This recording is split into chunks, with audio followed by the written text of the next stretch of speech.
बिस्मिल्लाहिर्रहमानिर्रहीम अस्सलाम वालेकुम डियर स्टूडेंट्स। आज हम physics class 10 new book unit number 10 जो हमने लास्ट टाइम फिनिश किया है, आज हम उसकी एक्सरसाइज सॉल्व करेंगे। एक्सरसाइज में दिए गए एमसीक्यूज, शॉर्ट क्वेश्चन और कंस्ट्रक्टेड रिस्पांस क्वेश्चन, इन तीनों चीज़ों का सोल्यूशन आज हमने देखना है।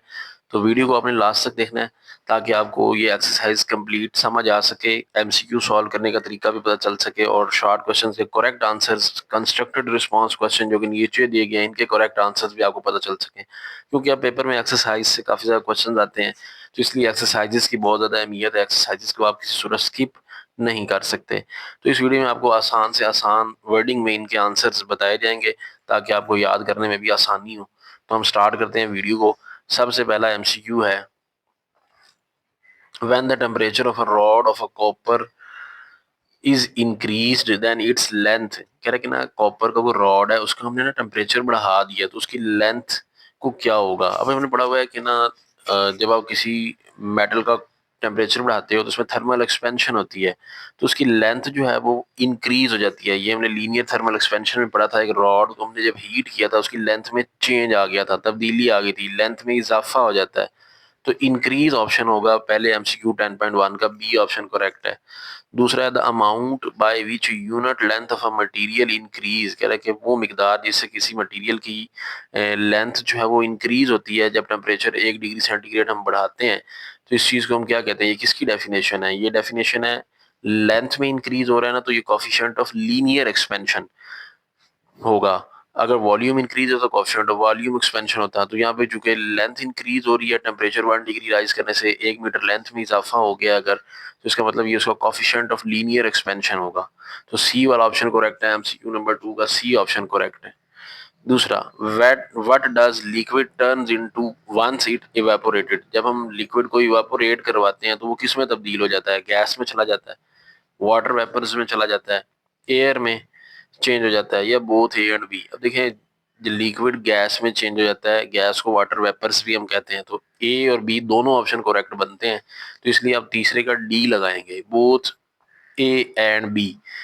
चौथा एमसीक्यू है, which property determine how much heat a solid can absorb before its temperature change significantly. कह रहे कौन सी प्रॉपर्टी है मटेरियल की जो कि ये बताती है कि एक सॉलिड कितनी हरारत को जज़ब कर सकता है कि वो अपनी स्टेट को चेंज करे, उससे पहले पहले कितनी हरारत जज़ब कर सकता है। डेंसिटी बताती है, स्पेसिफिक हीट कैपेसिटी, कलर या हार्डनेस। तो ये स्पेसिफिक हीट कैपेसिटी है जो कि हमें बताती है कि कोई मटेरियल कितनी हरारत को जज़ब कर सकता है। तो इसलिए बी वाला ऑप्शन 10/4 एमसीक्यू का करेक्ट होगा। पांचवा एमसीक्यू है, high temperature super conductor typically involves the type of material. कह रहा है कि ना हाई टेम्परेचर सुपर कंडक्टर जो है किस तरह के मटेरियल जो है बनते हैं। प्योर मेटल्स होती हैं, ऑर्गेनिक कंपाउंड होते हैं, लिक्विड क्रिस्टल्स होते हैं, या सिरेमिक्स होते हैं। तो ये हमने लास्ट टॉपिक में पढ़ा था सुपर कंडक्टर वाले में। ये आप देख सकते हो, तीसरा पॉइंट था material that show super conductivity में high temperature super conductor ceramics work at high temperature of 135 K. तो ये सिरेमिक्स इसका आंसर करेक्ट होगा। तो इसलिए हम पांचवें एमसीक्यू का सी ऑप्शन करेक्ट लगा देंगे, सिरेमिक्स। अब उसके बाद है शॉर्ट क्वेश्चंस। पहला शॉर्ट क्वेश्चन है, what factor influence the thermal expansion of solid. Thermal expansion solid की जो होती है, मतलब गर्म करने पर ठोस अशिया का जो फैलना है, वो किन अवामिल पर इन्हिसार करता है। तो ये पहला ही इसका आंसर जो बनता है, thermal expansion depends on the number एक, ओरिजिनल लेंथ सॉलिड की कितनी है, उसका वॉल्यूम कितना, उस पर डिपेंड करती है। नेचर ऑफ मटेरियल, वो सॉलिड बना किस चीज का हुआ है, मटेरियल कैसा है, उस पर डिपेंड करती है।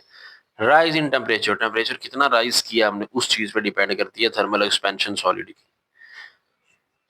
उसके बाद दूसरा क्वेश्चन है, what is latent heat of fusion. Latent heat of fusion क्या है? तो लेटेंट हीट ऑफ फ्यूजन हमने टॉपिक में भी पढ़ा था कि किसी सॉलिड का टेम्परेचर चेंज किए बगैर, ठीक है, जो वो हरारत जज़ब करता है स्टेट को चेंज करने के लिए, लिक्विड से सॉलिड जाने, सॉलिड से लिक्विड जाने के लिए, वो उसकी जो हीट होती है उसको हम कहते हैं लेटेंट हीट ऑफ फ्यूजन। तो लेटेंट हीट ऑफ फ्यूजन क्या? It is a heat energy. ये वो हीट एनर्जी होती है जो कि रिक्वायर्ड होती है to change the 1 kilogram of solid, जो कि 1 किलोग्राम सॉलिड को चेंज करने के लिए चाहिए होती है, to liquid phase at its melting point without a change in temperature. Temperature change किए बगैर 1 किलोग्राम सॉलिड को लिक्विड में ले जाने के लिए जो हरारत दरकार होती है ना, अभी वो लिक्विड में गया नहीं है, उससे पहले पहले जितनी वो हीट हमें चाहिए होगी ना उसकी स्टेट चेंज करवाने के लिए, बॉन्ड्स तोड़ने के लिए, उसको हम कहते हैं लेटेंट हीट ऑफ फ्यूजन। ठीक है, अब इस पे टेम्परेचर कांस्टेंट रहता है, टेम्परेचर चेंज नहीं होता, तो फिर वो टेम्परेचर जा किधर रहा होता है, बॉन्ड्स को तोड़ रहा होता है, सॉलिड के दरमियान जो बॉन्ड है तोड़ रहा होता है, ताकि वो स्टेट चेंज होके उसके जो बॉन्ड टूट के पार्टिकल फ्री हो जाएं और वो लिक्विड की तरह बिहेव करने लग जाएं। तो इसका फार्मूला क्या होता है, क्यू बराबर है ml(F)। क्यू वो हीट है जो कि हम दे रहे हैं, एम उस बॉडी का मैस है सॉलिड का जिसको आप हीट दे रहे हो, LF वो लेटेंट हीट ऑफ फ्यूजन है जो कि वो हरारत को बर्दाश्त कर रहा है स्टेट को चेंज करने के लिए। LF यहाँ पे वो है। ठीक है जी। नेक्स्ट क्वेश्चन है, how do different material exhibit varying thermal expansion behaviour. कह रहा है कि ना मुख्तलिफ मटेरियल आप देखते हैं उनका थर्मल एक्सपेंशन का बिहेवियर मुख्तलिफ है, कोई ज्यादा थर्मल एक्सपेंशन कर रहा है, कोई कम कर रहा है, ये कैसे, ऐसा क्यों है, सारे एक जैसे क्यों नहीं करते, क्वेश्चन उसका ये है। तो हम लिखेंगे each material has a unique coefficient of expansion. Her material का ना अपना कोफिशिएंट ऑफ एक्सपेंशन होता है जिसको हम अल्फा कहते हैं लीनियर एक्सपेंशन सॉलिड के लिए, और वॉल्यूम एक्सपेंशन है तो बीटा कहते हैं। अब हर मटेरियल का ये डिफरेंट होता है, हमने देखा था, ये देखिए ये हमारी बुक पे टेबल बना हुआ है। अब देखिए एल्यूमिनियम का कितना, ब्रॉस का और है, कॉपर का और है, हर मटेरियल का ना असल में अपना कोफिशिएंट ऑफ लीनियर और वॉल्यूम एक्सपेंशन होता है। ठीक है, तो जाहिर बात है जब हर एक का डिफरेंट है तो फिर उनकी थर्मल एक्सपेंशन भी डिफरेंट होगी, उसके हिसाब से होगी जितना उनके थर्मल एक्सपेंशन की कोफिशिएंट की वैल्यू है।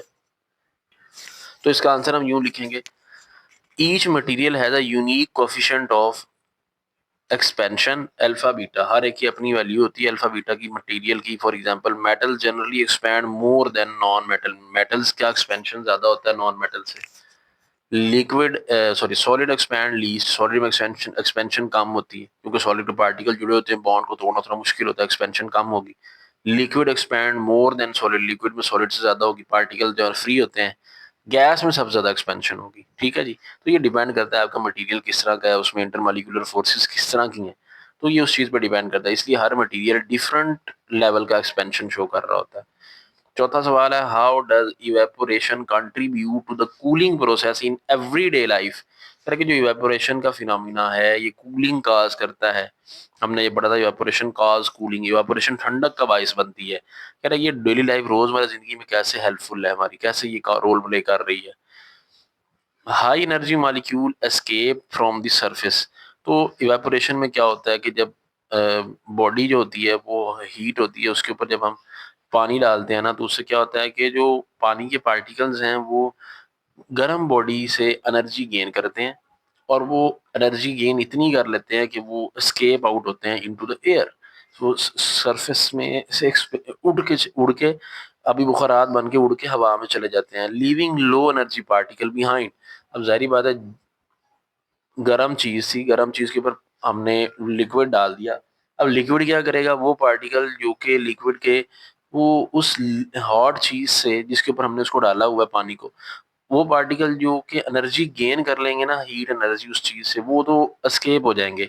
अब जो पीछे रह जाएंगे ना वो मॉलिक्यूल्स होंगे जिनमें एनर्जी कम थी, जिसकी वजह से वो एस्केप ही नहीं हो पाए, तो leaving no low energy particle behind, तो पीछे जो बच जाएंगे ना उनकी एनर्जी कम होगी, मतलब वो ठंडे होंगे। This decrease the average translational kinetic energy and temperature causing cooling। जिसकी वजह से क्या होगा, एवरेज काइनेटिक एनर्जी जो पार्टिकल्स की है वो कम हो जाएगी और टेम्परेचर भी कम हो जाएगा, क्योंकि वो ठंडे पार्टिकल है, उनमें इतनी एनर्जी नहीं है कि वो स्केप कर जाए। अगर वो उनमें इतनी एनर्जी होती तो वो भी स्केप कर जाते फ्रॉम द सरफेस।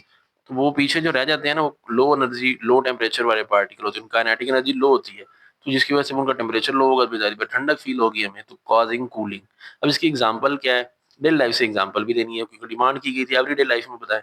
तो sweating cools the human body. जब पसीना आता है ना तो देख रही है, जब हवा चलती है ना हमें ठंडक महसूस हो रही होती है, तो ये डेली लाइफ में इसकी एग्जांपल आप दे सकते हो। स्वीटिंग, पसीने आने की वजह से जो जिस्म ठंडा हो जाता है ना, वो ठंडक का एहसास एवापोरेशन की वजह से है। अगर ये टॉपिक आप मजीद डिटेल में समझना चाहते हैं तो इवापोरेशन वाला टॉपिक आप समझ लें, इस चैनल पे वीडियो अपलोड है, वो लॉन्ग क्वेश्चन भी है। व्हाट इज, नेक्स्ट क्वेश्चन है पांचवा, what is latent heat of vaporisation. Latent heat of vaporisation क्या है और हम इसको कैलकुलेट कैसे कर सकते हैं, हाउ इट इज कैलकुलेटेड। तो लेटेंट हीट ऑफ वेपोराइजेशन वो है कि जो कि किसी सब्सटेंस को उसके बॉइलिंग पॉइंट के ऊपर लिक्विड से गैस फेज में ले जाने के लिए हीट हम देते हैं, वो लेटेंट हीट ऑफ वेपोराइजेशन है, जैसे लेटेंट हीट ऑफ फ्यूजन था।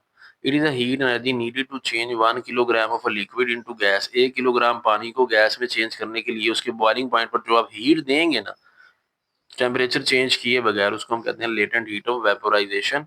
और उसकी कैलकुलेशन का फार्मूला होता है Q is equal to mLV। अब Q क्या है? ये वो हीट है जो कि हम लिक्विड को दे रहे हैं। M क्या है? उस लिक्विड का मास है जिसको हम हीट दे रहे हैं। LV क्या है? ये वो लेटेंट हीट ऑफ वेपोराइजेशन है जो कि वो हीट एब्जॉर्ब कर रहा है स्टेट को चेंज करने के लिए, लिक्विड से गैस जाने के लिए जितनी वो हीट जज़ब करेगा, ये वो LV है। ठीक है जी। तो ये एक्सरसाइज शॉर्ट क्वेश्चन भी कंप्लीट हो गए। अब रह गए कंस्ट्रक्टेड रिस्पॉन्स क्वेश्चंस, वो हल करते हैं। कंस्ट्रक्टेड रिस्पॉन्स क्वेश्चन में जो पहला क्वेश्चन है वो है why do bridges need expansion joint but glass jars with metal lid do not do even though both experience temperature changes, discuss in terms of nature of thermal expansion। इस question में पूछा जा रहा है जो ब्रिज होते हैं जिनको हम पुल कहते हैं, पुल, उनके उनके अंदर ना फैलाव के लिए ना जोड़ों की जरूरत क्यों होती है? वहां पर जोड़ लगाए जाते हैं ना एक्सपेंशन के लिए, लेकिन कह रहा है कि मेटल के जो ढक्कन होते हैं ना या शीशे के जार जो होते हैं उनके अंदर जो है ये जोड़ नहीं लगाए जाते। ठीक है, जबकि दोनों में टेम्परेचर चेंजेस होती हैं, टेम्परेचर चेंज दोनों में होता है, तो दोनों में फिर ये होने चाहिए थे जोड़। ऐसा क्यों है कि हम पुलों में तो जोड़ लगाते हैं फैलाव के लिए, लेकिन मेटल के जो ढक्कन होते हैं उसके अंदर हम नहीं लगाते? हरारती फैलाव की नोयत में हमने मतलब थर्मल एक्सपेंशन की सेंस में इसका आंसर देना है। अब देखिए इसमें कॉमन सेंस की बात है, जो ब्रिज होते हैं ना वो बड़े बड़े होते हैं। अब मेटल जार के जो शीशे के ढक्कन होते हैं ये तो बड़े छोटे छोटे होते हैं, तो इनमें इतनी एक्सपेंशन भी ज्यादा नहीं होगी। ठीक है, तो अब इसका आंसर क्या लिखेंगे? ब्रिजेस हैव लॉन्ग स्ट्रक्चर, इनके स्ट्रक्चर बहुत बड़े होते हैं। वेयर एक्सपेंशन इज सिग्निफिकेंट, यहाँ पे एक्सपेंशन ज्यादा होती है। एंड कैन कॉज डैमेज, और नुकसान बड़े पैमाने पे हो सकता है। लेकिन जो मेटल के ढक्कन है वो छोटे होते हैं, सो एक्सपेंशन इज वेरी स्मॉल, वहाँ एक्सपेंशन बड़ी कम होती है। मेटल लिड एक्सपैंड स्लाइटली, वो बहुत कम एक्सपैंड करते हैं। And warm water is enough to loose them, और उनके उनके पास अगर गर्म पानी भी डाल देना वो भी जो है उनको लूज करने के लिए काफी होता है। तो इसलिए वो चूंकि छोटे हैं तो छोटे होने की वजह से वहां जोड़ लगाने की फिर जरूरत नहीं होती। इसका आंसर आप ऐसे ही लिखेंगे। 10.2 constructed response question number, if one of the two liquid heat up fast, हमारे पास दो लिक्विड है उनमें से एक को हम ना जरा तेजी से हीट करें, what does this indicate about the specific heat capacity. अब ये कह रहे हैं, इसमें क्वेश्चन की स्टेटमेंट को पहले समझें। यहाँ पे उन्होंने ये कहा है कि आपके पास दो लिक्विड है, लेट एक कप में एक पानी है, एक दूसरे में कोई और लिक्विड है। ठीक है, हमने हीट किया, दोनों को सेम टेम्परेचर के ऊपर हीट कर रहे हैं, लेकिन एक जल्दी हीट हो गया, गर्म हो गया, एक जल्दी गर्म नहीं हो रहा। अगर ऐसा है, एक जल्दी गर्म हो जाता है सेम टेम्परेचर पे, दूसरा नहीं होता, तो ये क्या जाहिर कर रहा है? तो कॉमन सेंस की बात है, ये वो जाहिर कर रहा है जो जल्दी गर्म हो रहा है ना उसकी हीट कैपेसिटी, जो स्पेसिफिक हीट कैपेसिटी है, हरारत को बर्दाश्त करने की सलाहियत है, वो कम है। The liquid that heat up faster, वो लिक्विड जो कि जल्दी गर्म हो गया, हीट अप जल्दी हो रहा है a lower specific heat capacity, उसकी सी की जो वैल्यू है लोअर, वो है लो, कम है, स्पेसिफिक हीट कैपेसिटी कम है। इट रिक्वायर लेस एनर्जी, इसका मतलब उसको कम एनर्जी चाहिए टू इंक्रीज इट्स टेम्परेचर, उसका टेम्परेचर बढ़ाने के लिए। अगला question, question number 10.3, why does a liquid evaporate fast when air is dry. कह रहा है जब हवा खुश्क होती है तो लिक्विड की इवेपोरेशन जल्दी क्यों हो रही होती है? अब देखिए dry air has low humidity, मतलब लेस वाटर वेपर्स।